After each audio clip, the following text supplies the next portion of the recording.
Hello guys, good morning all of you and welcome back to our channel again. हम discuss कर रहे थे 15th chapter nuclear physics के बारे में और लास्ट क्लास में हमने बात करी थी न्यूक्लियर एनर्जी और न्यूक्लियर फिजन के बारे में। नाभिकीय विखंडन क्या होता है? जब किसी यूरेनियम के नाभिक पर मंदगामी या तापीय न्यूट्रॉन को आपतित किया जाता है तो ये यूरेनियम का नाभिक उस न्यूट्रॉन को अवशोषित करके एक अनस्टेबल आइसोटॉप में बदल जाता है जो होता है यूरेनियम 236। और इसके बाद ये अनस्टेबल आइसोटोप दो मध्यवर्ती द्रव्यमान संख्या वाले नाभिकों में विघटित होता है, जिसकी बहुत सारी पॉसिबिलिटीज हमने देखी थी। इस प्रोसेस में एक से ज्यादा न्यूट्रॉन्स भी उत्सर्जित होते हैं। एवरेजन 2.5 न्यूट्रॉन उत्सर्जित होते हैं प्रति विखंडन और अत्यधिक एनर्जी रिलीज होती है जो हमने देखा था, लगभग 200 मेगा इलेक्ट्रॉन वोल्ट के आसपास प्रति विखंडन ऊर्जा हमें प्राप्त होती है। आज के सेशन में हम इसी नाभिकीय विखंडन की पॉसिबिलिटीज के बारे में डिस्कस करेंगे जो दो प्रकार की हो सकती हैं, एक तो कंट्रोल्ड और एक होती है अनकंट्रोल्ड। तो आज के इस सेशन में हम बात करेंगे uncontrolled and controlled chain reaction के बारे में। तो चलिए गाइस शुरू करते हैं आज का सेशन। हम डिस्कस करेंगे uncontrolled and controlled chain reaction.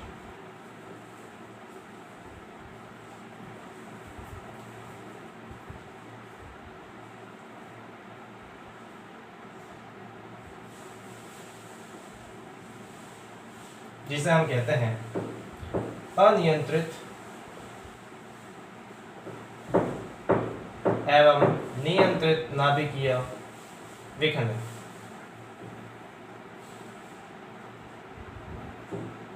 श्रृंखला अभिक्रिया, ठीक है। अब हम समझते हैं कि नियंत्रित और अनियंत्रित श्रृंखला अभिक्रिया क्या होती है। तो हमने गाइस बेसिकली क्या पढ़ा? हमने ये पढ़ा कि जब भी यूरेनियम 235 पर किसी तापीय न्यूट्रॉन बेसिकली क्या होता है? ऐसे न्यूट्रॉन जिनकी एनर्जी कम होती है, जो मंदित होते हैं। तो यदि किसी यूरेनियम के नाभिक पर कोई तापीय न्यूट्रॉन आपतित होता है, इस स्थिति में ये यूरेनियम का नाभिक दो मध्यवर्ती नाभिकों में टूटता है और इस पूरी प्रोसेस में एवरेजन 2.5 न्यूट्रॉन और रिलीज होता है, ठीक है।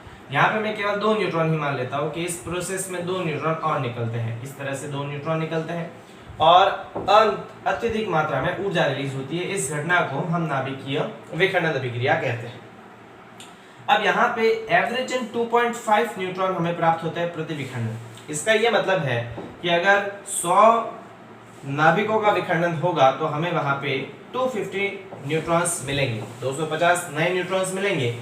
और इन न्यूट्रॉन्स की जो एनर्जी है वो हमने देखी थी। इन न्यूट्रॉन्स की एनर्जी तकरीबन मेगा इलेक्ट्रॉन वोल्ट के आसपास होती है, 2 मेगा इलेक्ट्रॉन वोल्ट के आसपास होती है। और इन न्यूट्रॉन्स की ऊर्जा इतनी ज़्यादा होने के कारण ये न्यूट्रॉन्स बाकी जो हमारे पास यूरेनियम के नाभिक होंगे उनका विखंडन नहीं कर सकते। लेकिन अगर किसी मेथड से हम इन न्यूट्रॉन्स की ऊर्जा को तापीय न्यूट्रॉन की ऊर्जा के बराबर कर दें, यानी 0.04 इलेक्ट्रॉन वोल्ट के आसपास कर दें, तो इस कंडीशन में ये जो न्यूट्रॉन है वो बाकी के नाभिकों का भी विखंडन करेंगे और उससे और ज़्यादा ऊर्जा रिलीज होगी और साथ ही और ज़्यादा न्यूट्रॉन बनेंगे। उस तरह बनने वाले न्यूट्रॉन वापस किसी नाभिक को विखंडित करेंगे और उससे और ज़्यादा एनर्जी रिलीज होगी और उससे और ज़्यादा न्यूट्रॉन बनेंगे। तो इस प्रकार ये प्रक्रिया आगे से आगे चलती जाएगी और इस प्रक्रिया से एक श्रृंखला बनेगी और उसी को हम कहते हैं नाभिकीय विखंडन की श्रृंखला अभिक्रिया, ठीक है। तो हम इस पूरी प्रोसेस को पहले समझ लेते हैं कि श्रृंखला अभिक्रिया बेसिकली किस प्रकार से होगी। तो एक डायग्रामेटिक व्यू हम समझ लेते हैं और उसको फिर एक्सप्लेन करते हैं। जैसे मान लेते हैं कि हमारे पास यूरेनियम का कोई एक नाभिक है, ठीक है। से यूरेनियम का कोई एक नाभिक है और उस पे कोई न्यूट्रॉन आपतित होता है, ठीक है। ये तापीय न्यूट्रॉन है गाइस। तो अगर ये तापीय न्यूट्रॉन इस पे आपतित होता है तो इस स्थिति में क्या होता है कि इस यूरेनियम से दो मध्यवर्ती नाभिक बनते हैं जिनकी द्रव्यमान संख्या इससे कम होती है, मध्यवर्ती नाभिक बनेंगे। और इस प्रोसेस में लगभग 2.5 यानी कि 2.5 न्यूट्रॉन रिलीज होता है। हम यहाँ पे 2.5 न्यूट्रॉन ना मान के केवल 2 न्यूट्रॉन ही मानते हैं। तो मान लेते हैं इस पूरे प्रोसेस में हमारे पास 2 नए न्यूट्रॉन और बनते हैं। इस प्रकार से 2 नए न्यूट्रॉन और बनते हैं। तो ये वाले जो न्यूट्रॉन्स उत्सर्जित हो रहे हैं, इन न्यूट्रॉन्स को हम सेकेंडरी न्यूट्रॉन्स या सेकेंड जनरेशन के न्यूट्रॉन कहते हैं। तो पहली प्रोसेस में हमारे पास क्या थी? पहली प्रोसेस में हमारे पास केवल यहाँ से यहाँ तक की प्रोसेस थी, ठीक है, ये वाली प्रोसेस। यहाँ से यहाँ तक।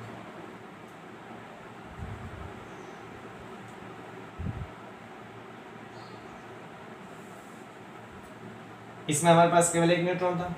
ये सेकंड जनरेशन होगी। सेकंड जनरेशन में अब यदि इन न्यूट्रॉन्स की ऊर्जा को कम कर दिया जाए तो ये आगे और जो हमारे पास सैंपल है उस सैंपल में उपस्थित यूरेनियम के नाभिक द्वारा अवशोषित होंगे और उनका विखंडन करेंगे। तो मान लेते हैं कि इनकी ऊर्जा को हमने कम कर दिया और तापीय न्यूट्रॉन के बराबर इन न्यूट्रॉन्स की ऊर्जा हो गई। तो ये वापस न्यूट्रॉन जो है वो यूरेनियम के नाभिक में अवशोषित होंगे और अवशोषित होने पर इनके द्वारा वापस प्रत्येक यूरेनियम के नाभिक का विखंडन होगा। तो प्रत्येक यूरेनियम के नाभिक से हमें दो मध्यवर्ती नाभिक मिलेंगे। इस प्रकार से दो मध्यवर्ती नाभिक मिलेंगे और मध्यवर्ती नाभिकों के साथ इस प्रोसेस में भी दो न्यूट्रॉन रिलीज होंगे। तो इस प्रकार दो नए न्यूट्रॉन इस प्रकार से रिलीज हो जाएंगे हमारे पास और ये वाले हमारे पास थर्ड जनरेशन के न्यूट्रॉन्स कहलाएंगे। इस प्रकार ये न्यूट्रॉन्स बन गए। ठीक, ये न्यूट्रॉन्स वापस किसी यूरेनियम के नाभिक से टकराएंगे और दो मध्यवर्ती नाभिक और साथ में वापस हमारे पास न्यूट्रॉन बनाएंगे। तो ये वापस किसी यूरेनियम के नाभिक से टकराएंगे तो दो मध्यवर्ती नाभिक बनाएंगे और मध्यवर्ती नाभिकों के साथ वापस प्रत्येक यूरेनियम से दो नए न्यूट्रॉन और उत्सर्जित होंगे। इस प्रकार से हमारे पास दो नए न्यूट्रॉन और उत्सर्जित हो जाएंगे।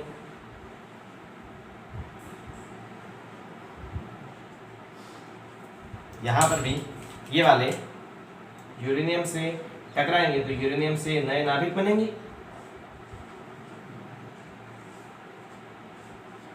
और इन नए नाभिकों के साथ न्यूट्रॉन रिलीज होंगे। तो ये नए न्यूट्रॉन भी इस तरह से रिलीज होंगे।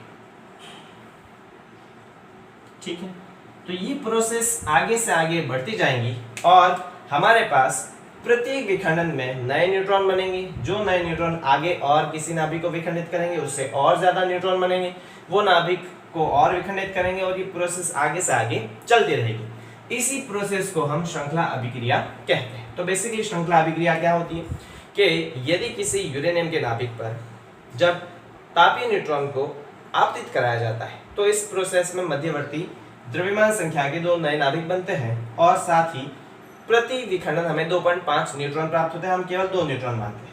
अगर इन न्यूट्रॉन्स की ऊर्जा को कम कर दिया जाए, तापीय न्यूट्रॉन की ऊर्जा के बराबर कर दिया जाए, तो ये न्यूट्रॉन्स वापस यूरेनियम के नाभिक में अवशोषित होंगे और उसका विखंडन करेंगे, जिससे प्रति विखंडन हमें वापस दो नए न्यूट्रॉन मिलेंगे और ये न्यूट्रॉन वापस विखंडन करेंगे और इस प्रकार आगे से आगे ये प्रोसेस चलती रहेगी और एक बहुत बड़ी चेन रिएक्शन बनेगी। और प्रति विखंडन हम ये जानते हैं कि प्रति विखंडन लगभग हमें 200 मेगा इलेक्ट्रॉन वोल्ट ऊर्जा प्राप्त होती है। 200 मेगा इलेक्ट्रॉन वोल्ट प्रति विखंडन हमें ऊर्जा प्राप्त होगी। तो हम यहाँ से कैलकुलेट करें तो विखंडन की अभिक्रिया जो है वो आगे से आगे बढ़ती ही जा रही है। तो हमें यहाँ पर बहुत ही ट्रिमेंडस अमाउंट ऑफ एनर्जी मिलेगी, यानी कि अत्यधिक ऊर्जा मिलेगी, क्योंकि ये प्रोसेस आगे से आगे बढ़ती जाएगी। तो हम ये देखते हैं कि इस प्रोसेस में ऊर्जा का मान धीरे धीरे बहुत ज़्यादा बढ़ता जाएगा और हमें अनलिमिटेड अमाउंट ऑफ एनर्जी, या कह सकते हैं बहुत ज़्यादा अमाउंट ऑफ एनर्जी प्राप्त होगी। तो इसी प्रोसेस को हम श्रृंखला अभिक्रिया कहते हैं। अब यहाँ पे ये जो मेरे पास नाभिक था, ये जो मेरे पास न्यूट्रॉन था, इस न्यूट्रॉन को हम प्राथमिक या फर्स्ट जनरेशन न्यूट्रॉन कह सकते हैं। कौन सा? First generation neutron. ठीक है, फर्स्ट जनरेशन न्यूट्रॉन है। उसके बाद जो आपतित होने वाला न्यूट्रॉन है, दूसरी प्रोसेस में हमें जो न्यूट्रॉन प्राप्त होता है उन्हें अपन सेकेंडरी न्यूट्रॉन्स या सेकेंड जनरेशन न्यूट्रॉन्स कहते हैं। सेकेंड जनरेशन न्यूट्रॉन्स कहते हैं। ठीक है, उसके बाद थर्ड जनरेशन में यहाँ पे जो हमें न्यूट्रॉन्स प्राप्त होते हैं इन्हें अपन थर्ड जनरेशन न्यूट्रॉन्स कहते हैं। तो ये आ जाएंगे थर्ड जनरेशन न्यूट्रॉन्स। ठीक है, इसी प्रकार आगे हमें जो न्यूट्रॉन्स प्राप्त होंगे वो क्या आ जाएंगे? वो आ जाएंगे मेरे पास फोर्थ जनरेशन न्यूट्रॉन्स। तो इस तरह ये प्रोसेस आगे से आगे बढ़ती जाएगी और इस प्रत्येक प्रोसेस में हमें अनलिमिटेड अमाउंट ऑफ एनर्जी प्राप्त होगी। इसी क्रिया को हम श्रृंखला अभिक्रिया कहते हैं। अब यहाँ पे इम्पोर्टेंट बात ये आती है गाइस कि ये प्रक्रिया स्वयं स्वप्रेषित हो, यानी कि खुद से ही चलती रहे, इसके लिए क्या होना आवश्यक है? तो इम्पोर्टेंटली हम ये चाहें कि किसी एक न्यूट्रॉन को हमने किसी सैंपल लिया और सैंपल में बहुत सारे नाभिक होंगे, किसी एक न्यूट्रॉन को अगर हम उस सैंपल पर आपतित कराएं तो उससे ये प्रक्रिया स्वतः ही आगे से आगे बढ़ती जाए। इसके लिए इंपॉर्टेंट क्या है? इसके लिए इंपॉर्टेंट ये है कि आपतित होने वाले न्यूट्रॉन्स से उत्सर्जित होने वाले न्यूट्रॉन्स की संख्या जो है वो हमेशा क्या होनी चाहिए? ज्यादा। यानी अगर हमारे पास एक न्यूट्रॉन आपतित हो रहा है तो उससे उत्सर्जित होने वाले नए न्यूट्रॉन्स की संख्या अगर हमेशा ज्यादा होगी तो वो न्यूट्रॉन्स और ज्यादा आगे विखंडित करेंगे और ज्यादा मात्रा में न्यूट्रॉन्स उपलब्ध करवाएंगे और ये प्रक्रिया आगे से आगे बढ़ती जाएगी। तो इस पूरी प्रोसेस को ऑटोमेटिक संचालित होने के लिए या सेल्फ सस्टेनिंग होने के लिए आवश्यक ये है कि इमिटेड न्यूट्रॉन्स की जो संख्या है वो इंसिडेंट न्यूट्रॉन से हमेशा क्या होनी चाहिए? ज्यादा। तो यहाँ पे मैं लिख देता हूँ फॉर सेल्फ सस्टेनिंग रिएक्शन। इस प्रक्रिया या इस रिएक्शन को स्वयं सुपोषित होने के लिए या ऑटोमेटिक चलने के लिए इंपॉर्टेंट क्या होना चाहिए? इंपॉर्टेंट है कि इमिटेड न्यूट्रॉन्स की जो संख्या है, इमिटेड न्यूट्रॉन्स की जो संख्या है वो इंसिडेंट न्यूट्रॉन्स से ज्यादा होनी चाहिए। इंसिडेंट न्यूट्रॉन्स से क्या होनी चाहिए? ज्यादा। यानी कि उत्सर्जित होने वाले न्यूट्रॉन्स की संख्या हमेशा आपतित होने वाले न्यूट्रॉन्स से ज्यादा होगी। इस स्थिति में हमें आगे से आगे ज्यादा से ज्यादा न्यूट्रॉन्स प्राप्त होते जाएंगे और ये अभिक्रिया चलती रहेगी। तो ये क्या कहलाती है गाइस? इसे हम कहते हैं श्रृंखला अभिक्रिया। अब ये श्रृंखला अभिक्रिया दो प्रकार की हो सकती है।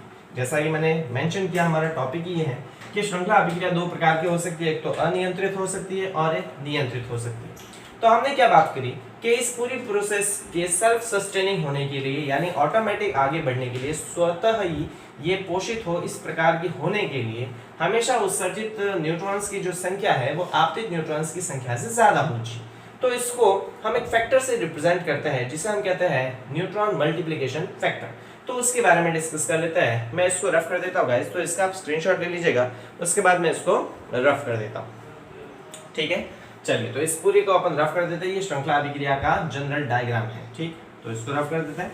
हम ये बात करते हैं कि न्यूट्रॉन मल्टीप्लिकेशन फैक्टर क्या होता है और इसके बेसिस पे हम किस तरह से नियंत्रित और अनियंत्रित नाभिकीय विखंडन अभिक्रिया को समझते हैं। तो हम बात कर रहे हैं न्यूट्रॉन मल्टीप्लिकेशन फैक्टर की। न्यूट्रॉन मल्टीप्लिकेशन फैक्टर, देखिए यहाँ पे कुछ एक्स्ट्रा कंटेंट मैं डिलीवर करता हूँ हमेशा ही, तो ये आपको शायद पीडीएफ नोट्स में नहीं मिले, तो मेरे कहने की बार बार आवश्यकता ना हो। जो कुछ आपको वीडियो लेक्चर में एक्स्ट्रा कंटेंट दिखे और जो पीडीएफ में अवेलेबल ना हो तो आप उसको डायरेक्टली यहाँ पे लिख इस वीडियो को पॉज करके या स्क्रीनशॉट लेके अपने फेयर काम में जरूर कर लीजिएगा। ठीक है, तो हम बात करते हैं न्यूट्रॉन मल्टीप्लिकेशन फैक्टर की,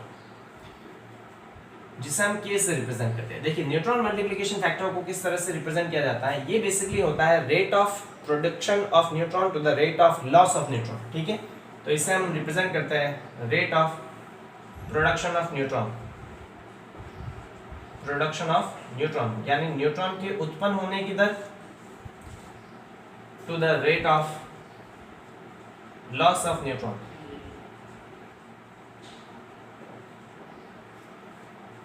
देखिए न्यूट्रॉन मल्टीप्लिकेशन फैक्टर बेसिकली क्या होती है? Rate of production of neutron to the rate of loss of neutron, यानी कि न्यूट्रॉन के उत्पादन की दर और न्यूट्रॉन के क्षयित होने की दर, इन दोनों के अनुपात को हम न्यूट्रॉन मल्टीप्लिकेशन फैक्टर कहते हैं। यूजुअली इसकी मैक्सिमम वैल्यू कितनी हो सकती है? तो आपने अभी देखा कि जब कोई यूरेनियम के नाभिक पर कोई न्यूट्रॉन आपतित होता है, ठीक है, मंदगामी न्यूट्रॉन, तो इस प्रोसेस में हमारे पास दो नए नाभिक बनते हैं, मध्यवर्ती नाभिक बनते हैं इस प्रकार से, और साथ ही दो न्यूट्रॉन और रिलीज होते हैं। ये हमने दो न्यूट्रॉन ही माना, लेकिन वास्तविक तौर पे हमारे पास कितने न्यूट्रॉन रिलीज होते हैं? यहाँ पे एवरेजन 2.5 न्यूट्रॉन रिलीज होते हैं। मतलब यहाँ पर एक न्यूट्रॉन तो इसके अंदर अवशोषित हो गया और उससे हमारे पास नए न्यूट्रॉन कितने बनते हैं? 2.5। यानी rate of production of neutron तो हमारे पास कितनी हो सकती है? मैक्सिमम 2.5 हो सकती है, और rate of loss of neutron कितनी होती है? 1। तो इसकी मैक्सिमम वैल्यू हमारे पास कितनी हो सकती है? 2.5 हो सकती है। तो के की जो मैक्सिमम वैल्यू पॉसिबल होती है वो 2.5 हो सकती है, लेकिन इसकी वैल्यू हमेशा ही 2.5 से क्या होती है? कम होती है। तो इसमें तीन कंडीशन हो सकती है, समझिए किस प्रकार से। पहली कंडीशन की अगर बात करें, if k is less than 1, अगर k का मान हमारे पास 1 से कम है, ठीक है, यदि k का मान 1 से कम है, इस स्थिति में क्या होगा? क्योंकि न्यूट्रॉन मल्टीप्लिकेशन फैक्टर k क्या रिप्रेजेंट करता है? वो रिप्रेजेंट करता है rate of production of neutron to the rate of loss of neutron, यानी कि कितने न्यूट्रॉन अवशोषित होकर कितने न्यूट्रॉन नए उत्पादित हो रहे हैं वो रिप्रेजेंट करता है। अगर इसका मान 1 से कम है, इसका ये मतलब है कि उत्पादित होने वाले न्यूट्रॉन्स की जो संख्या है वो लॉस ऑफ न्यूट्रॉन यानी अवशोषित होने वाले न्यूट्रॉन्स की संख्या से कम होगी, तभी तो ये 1 से कम होगा। तो इसका मतलब क्या है कि हमारे पास अवशोषित तो न्यूट्रॉन्स ज्यादा होंगे और उत्सर्जित क्या होंगे, कम। यानी कि अगर मान लेते हैं 2 न्यूट्रॉन तो अवशोषित हो रहे हैं और उससे केवल एक ही नया न्यूट्रॉन बन रहा है, तो इस स्थिति में क्या होगा? इस स्थिति में ये होगा, हमने पहले ही डिस्कस किया था कि कोई भी प्रोसेस, अगर ये जो हम बात करें श्रृंखला अभिक्रिया, ये स्वयं ही चलती रहे, उसके लिए हमेशा ही जो इमिटेड न्यूट्रॉन्स है, जो उत्सर्जित होने वाले न्यूट्रॉन्स है, इमिटेड न्यूट्रॉन्स यानी उत्सर्जित होने वाले न्यूट्रॉन्स, उनकी संख्या हमेशा ही इंसिडेंट न्यूट्रॉन्स से ज्यादा होनी चाहिए। इंसिडेंट न्यूट्रॉन्स से क्या होनी चाहिए? ज्यादा। क्योंकि हमने क्या देखा? हमने ये देखा कि न्यूट्रॉन जब इस यूरेनियम पर आपतित होता है तो 2 नए न्यूट्रॉन बनते हैं एवरेज, ठीक है। ये 2 नए न्यूट्रॉन और 2 नाभिकों को विखंडित करके 2 से क्या बनाएंगे? 4, 4 से फिर 8, 8 से 16, 16 से 32, इस तरह आगे से आगे बढ़ेंगे। अगर इमिटेड न्यूट्रॉन्स यानी उत्सर्जित होने वाले न्यूट्रॉन्स की संख्या कम हुई तो हमारे पास क्या प्रोसेस होगी कि 2 से 1 बन गया, फिर 1 से नया और बनेगा ही नहीं, मतलब वो प्रोसेस आगे चलेगी नहीं। तो अगर k का मान 1 से कम है, इसका मतलब क्या है? इस स्थिति में जो उत्सर्जित होने वाले न्यूट्रॉन्स होंगे उनकी संख्या तो कम होगी और जो अवशोषित होने वाले न्यूट्रॉन्स है उनकी संख्या क्या होगी? ज्यादा। तो अगर ज्यादा मात्रा में न्यूट्रॉन्स अवशोषित होंगे और उत्सर्जित कम होंगे तो वो जो उत्सर्जित होने वाले न्यूट्रॉन्स कम संख्या में होंगे तो वो नए नाभिकों का विखंडन नहीं कर पाएंगे, और नए नाभिकों का विखंडन नहीं कर पाएंगे तो ये अभिक्रिया आगे बढ़ेगी नहीं। तो इसका मतलब क्या है कि अगर k का मान 1 से कम है, यानी कि न्यूट्रॉन मल्टीप्लिकेशन फैक्टर का मान 1 से कम है, इस स्थिति में प्रोडक्शन ऑफ न्यूट्रॉन तो कम होगा, मतलब न्यूट्रॉन उत्पादित तो कम होंगे, और लॉस ऑफ न्यूट्रॉन क्या होगा? ज्यादा, मतलब न्यूट्रॉन्स का जो हानि है वो ज्यादा होगी। तो न्यूट्रॉन्स अगर कम संख्या में उत्पादित होंगे तो ये आगे जो नए नाभिक है उनका विखंडन नहीं कर पाएंगे, और अगर नए नाभिकों का विखंडन नहीं कर पाएंगे तो ये प्रक्रिया आगे नहीं बढ़ेगी। तो इफ k की वैल्यू अगर 1 से कम है तो इस केस में, इस स्थिति में rate of production of neutron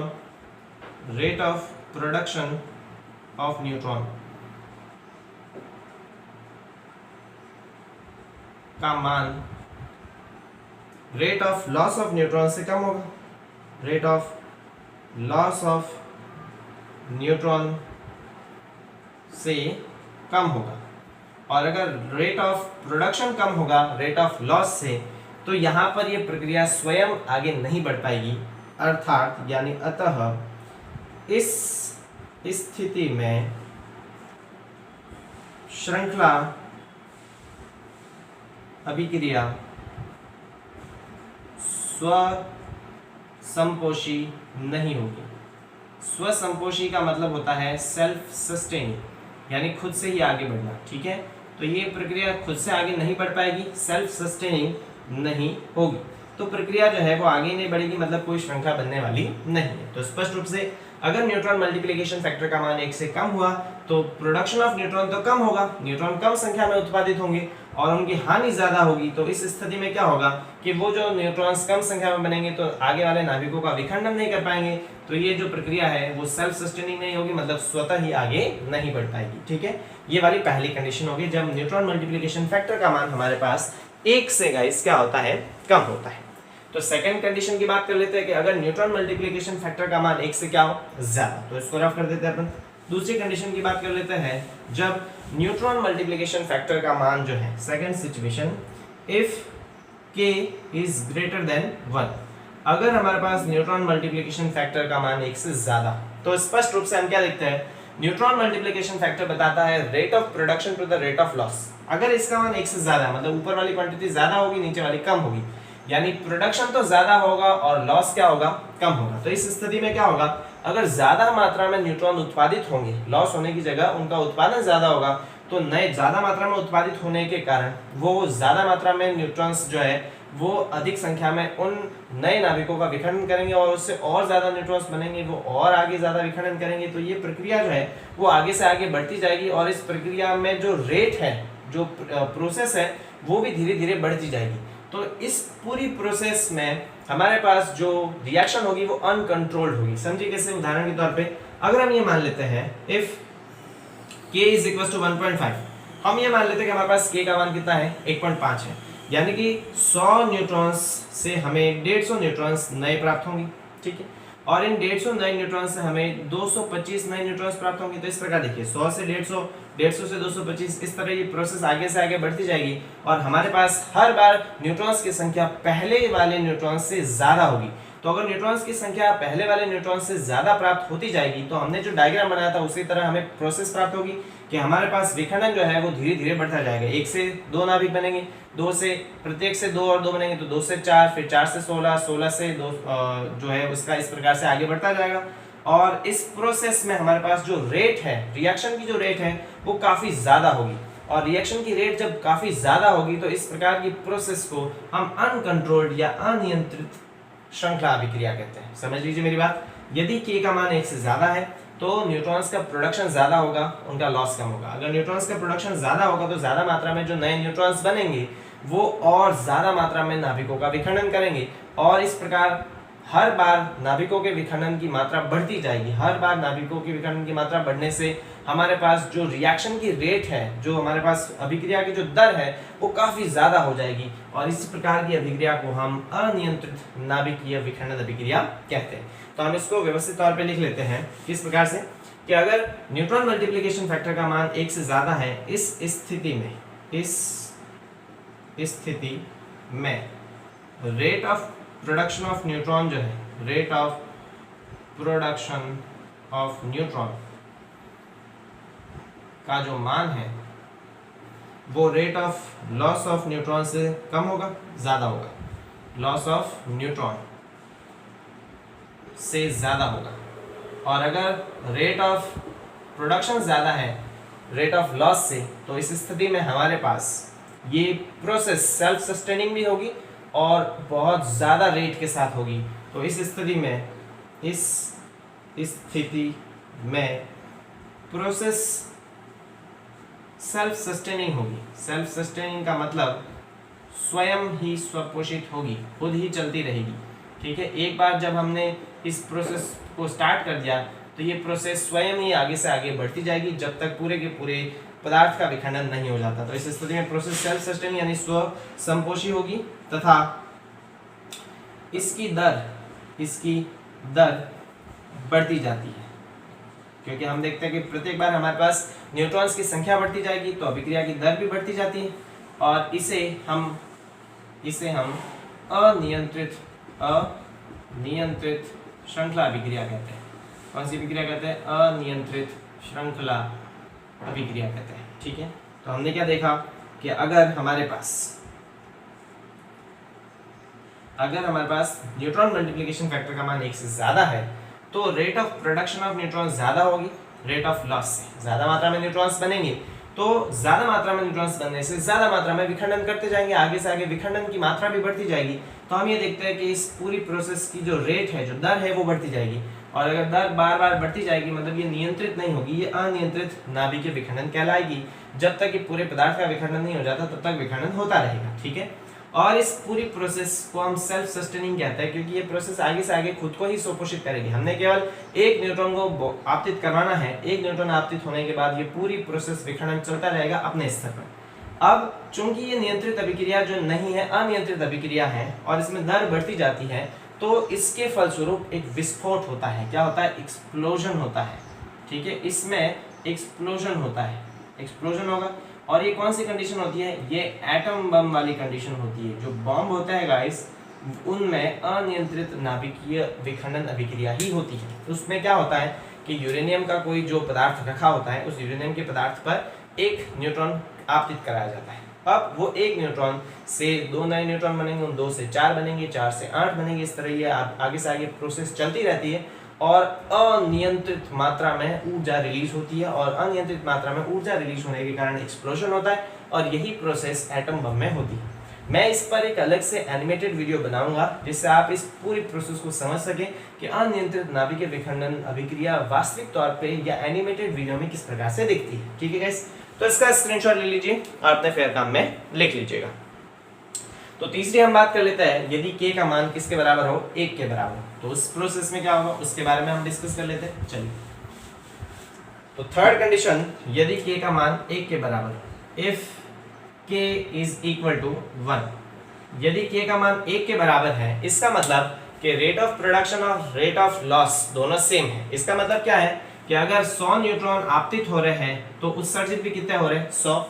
यानी कि यहाँ पर ये प्रक्रिया सेल्फ सस्टेनिंग तो होगी, एक न्यूट्रॉन आपतित होने पर एक ही न्यूट्रॉन उत्सर्जित होगा, वो एक न्यूट्रॉन वापस किसी यूरेनियम को विखंडित करेगा तो उससे वापस एक ही नया न्यूट्रॉन बनेगा। ठीक है, कुछ इस प्रकार की प्रोसेस होगी। जैसे एक न्यूट्रॉन किसी यूरेनियम के नाभिक पर आपतित हुआ तो इससे वापस एक ही न्यूट्रॉन बनेगा, वो वापस एक ही यूरेनियम को विखंडित करेगा, उससे वापस एक ही न्यूट्रॉन बनेगा, वो एक ही यूरेनियम को विखंडित करेगा। तो इस प्रकार ये प्रोसेस सेल्फ सस्टेनिंग तो होगी, क्योंकि इसमें जो हमारे पास उत्पादित होने वाले जो न्यूट्रॉन हैं और अवशोषित होने वाले न्यूट्रॉन उनकी संख्या समान है। तो यहाँ पर एक न्यूट्रॉन उत्सर्जित होगा, वो इस अभिक्रिया को आगे तो बढ़ा सकता है, लेकिन हम इसमें क्या देखते हैं कि अभिक्रिया की दर नहीं बढ़ेगी, अभिक्रिया नियत दर से हो रही होगी। इससे पहले क्या देखा था कि एक न्यूट्रॉन से 2 न्यूट्रॉन बन रहे थे, तो 2 से 4 बन रहे थे, 4 से 8। तो इस प्रकार क्या हो रहा था, हमारे पास अभिक्रिया की दर बढ़ती जा रही थी। इसमें क्या होगा कि अगर एक ही न्यूट्रॉन आपतित हो रहा है तो एक ही उत्सर्जित होगा, वो वापस नए नाभिक का विखंडन करेगा, उससे वापस एक नया न्यूट्रॉन बनेगा, वो नए नाभिक का विखंडन करेगा। तो प्रोसेस आगे तो बढ़ती जाएगी, मतलब सेल्फ सस्टेनिंग तो होगी लेकिन नियंत्रित होगी, क्योंकि इसमें दर जो है वो एक समान रूप से होगी। तो इसमें ये अभिक्रिया नियंत्रित नाभिकीय अभिक्रिया कहलाती है। तो इसमें हम क्या लिखेंगे कि इस स्थिति में rate of production of neutron जो है, rate of production of neutron का जो मान है rate of loss of neutron के बराबर है, rate of loss of neutron के समान है, अर्थात प्रोसेस सेल्फ सस्टेनिंग होगी। प्रोसेस जो है वो सेल्फ सस्टेनिंग होगी, मतलब एक बार प्रोसेस स्टार्ट होने के बाद स्वयं चलती रहेगी, स्व संपोषी होगी, खुद से ये प्रोसेस चलती रहेगी। लेकिन इसमें हम क्या देखते हैं कि एक उत्सर्जित न्यूट्रॉन दूसरे नाभिक का विखंडन करेगा, उससे वापस दूसरा एक नाभिक विखंडित होगा। तो नाभिक विखंडन की जो प्रक्रिया है वो नियत है, वो बढ़ नहीं रही है, 1 से 2, 2 से 4 नहीं हो रही है, एक नाभिक से ही दूसरा नाभिक होगा, दूसरे से तीसरा, तीसरे से चौथा। तो इस प्रोसेस में हम ये देखते हैं कि चूंकि अभिक्रिया की जो दर है वो नियत होगी, अभिक्रिया की दर नियत है, यानी बढ़ती नहीं है, नियत है।